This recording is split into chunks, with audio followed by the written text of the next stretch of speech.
रमज़ान में कितनी नमाज पढ़ा करते थे।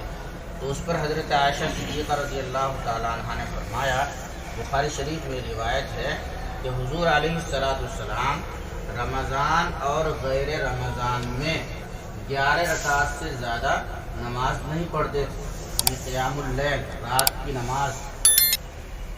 इस पर गैर मुक़ल्लिदीन कहते हैं कि देखिए हज़रत आयशा सिद्दीक़ा रज़ी अल्लाह ताला अन्हा ने फरमाया कि हुज़ूर अलैहिस्सलाम 11 रकात से ज़ायद नहीं पढ़ा करते थे रमज़ान में। तो 11 रकात में 3 रकात वित्र की होती थी, तो 3 रकात जब वित्र की हो गई तो बाकी कितनी रकातें हुई? 8 रकात। तो ये 8 रकात तरावी की होती थी, क्योंकि रमज़ान में तरावी ही होती है, क़ियामुल लैल यानी रात में जो नमाज पढ़ी जाती है तरावी होती है। तो इस हदीस से वो इस्तिदलाल करते हैं। इस हदीस का जवाब हमारी तरफ से ये है कि इस रिवायत में तो साफ साफ ये लिखा हुआ है कि हज़रत नबी करीम अलैहिस्सलाम जो 11 रकात पढ़ा करते थे, ये सिर्फ रमज़ान का मामूल नहीं था हुजूर का, बल्कि हुजूर अलैहिस्सलाम ये 11 रकात रमज़ान में भी पढ़ते थे और गैर रमज़ान में भी हुजूर की यही नमाज होती थी।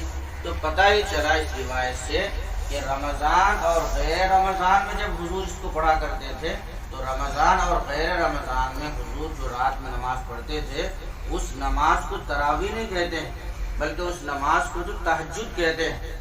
पता ये चला कि इस रिवायत में तरावी का बयान नहीं है, बल्कि इस रिवायत में तहज्जुद का बयान है।